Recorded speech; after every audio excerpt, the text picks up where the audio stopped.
For one of our class assignments, we had to create our own infographic based on a topic that we were able to choose.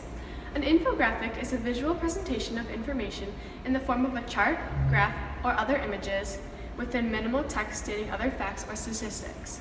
This way of giving information is a fun and quick way to learn about a ton of heavy reading and is intended to give an easy, understood overview of a specific topic. This is the infographic that I created. I chose the topic of social media trends because this is a big interest in not only teens, but now many others as well. I also chose this topic because it is a representation of how social media is becoming more and more popular, and it has become a main priority to post on social media.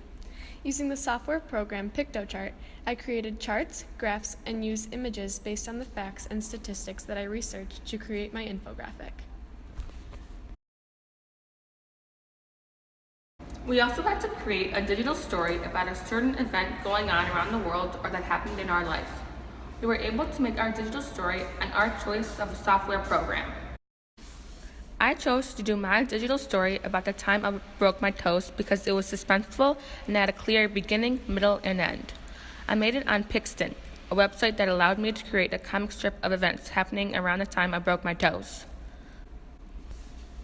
I thought that creating a comic strip would be a more fun way to express my story to my viewers.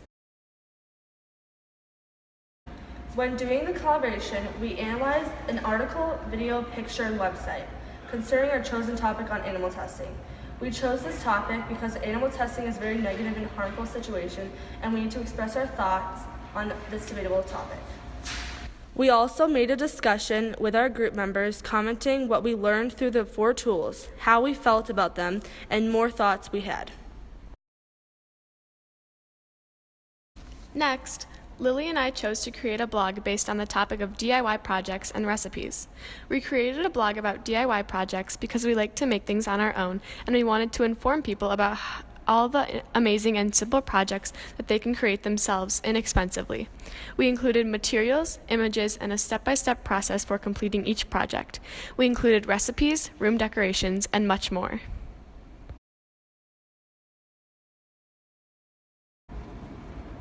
Our PPA was a way to organize the process of our projects that we'd complete in class.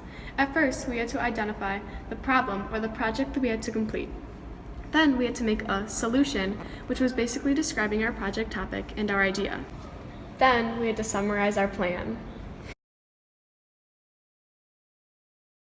Digital citizenship helps teachers and parents understand how students, children, or technology users should use technology appropriately. It is more than just a teaching tool because it's a way to prepare students for a technology-filled society.